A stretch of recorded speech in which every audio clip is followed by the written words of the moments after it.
पौड़ी में पलायन निवारण आयोग के दफ्तर पर तालाबंदी कर दी गई।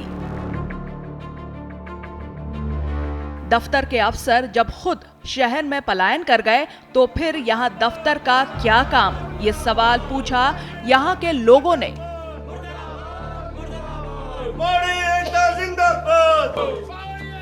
पलायन से जुड़े सवालों के जवाब जब नहीं मिले तो पौड़ी के लोगों ने पलायन रोकने के लिए बनाए गए दफ्तर के गेट पर जड़ दिया ताला।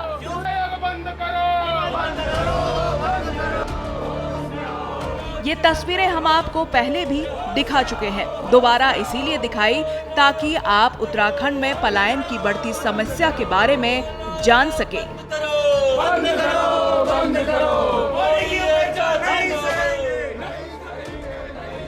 देवभूमि में पहाड़ों से पलायन का सिलसिला बदस्तूर जारी है। लोग रोजी रोटी की तलाश में इन खूबसूरत पहाड़ों को अलविदा कह रहे हैं। हर साल लाखों लोग पहाड़ों से निकलकर शहर में बस रहे हैं।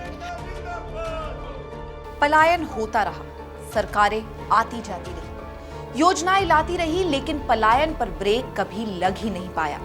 और हाल ये है कि पलायन अब भी उत्तराखंड में सबसे बड़ी समस्याओं में से एक है और चुनावी मुद्दा भी। सरकार के विकास से जुड़े लंबे चौड़े दावों के बीच अब हम आपको और एक कड़वी हकीकत से रूबरू करवाते हैं। उत्तराखंड में पलायन से जुड़े नए आंकड़े दिखाते हैं जो चौंकाने वाले हैं।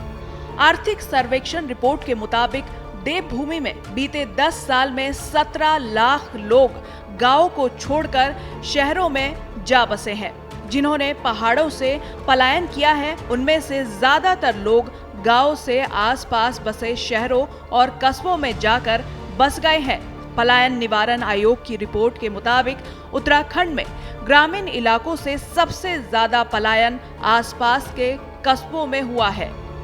इसके बाद सबसे अधिक लोग जिला मुख्यालयों में रहने के लिए आ रहे हैं। रिपोर्ट की माने तो ग्राम पंचायत से सबसे ज्यादा 38% पलायन आसपास के कस्बों में हुआ, जबकि 23% लोग गांव छोड़कर जिला मुख्यालय के आसपास बस गए। 2018 से 2022 के बीच 24 गांव पलायन की वजह से वीरान हो गए। उत्तराखंड में कुल 1726 ऐसे गांव हैं जो ग्रामीणों के पलायन करने की वजह से वीरान पड़े हैं। बड़े स्तर पर हुए इस पलायन की वजह से गांव खाली हो रहे हैं, तो वहीं शहरों पर आबादी का दबाव बढ़ता जा रहा है। बढ़ती आबादी की वजह से राज्य में शहरी स्थानीय निकाय, नगर निगम और नगर पालिकाओं पर काम का दबाव बढ़ता जा रहा है। पहाड़ों पर आबादी के इस बिगड़ते संतुलन ने सरकार की चिंताएं बढ़ा दी है। शहरों पर बढ़ते आबादी के लोड की वजह से अब सरकार विकास की नई योजनाएं बना रही है, जिसके तहत शहरी क्षेत्रों में सुविधाएं बढ़ाने पर जोर दिया जा रहा है। लेकिन ये पलायन की समस्या का मूल समाधान नहीं है।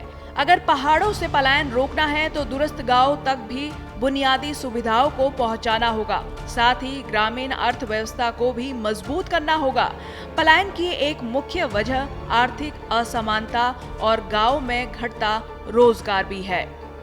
रोजी रोटी कमाने के लिए बड़ी संख्या में लोग शहरों का रुख कर रहे हैं।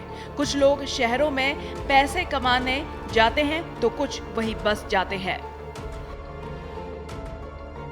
पहाड़ों से पलायन को रोकने के लिए सरकार ने पलायन निवारण आयोग का गठन किया था, लेकिन ये आयोग अभी तक पलायन रोकने में कारगर साबित नहीं हुआ है।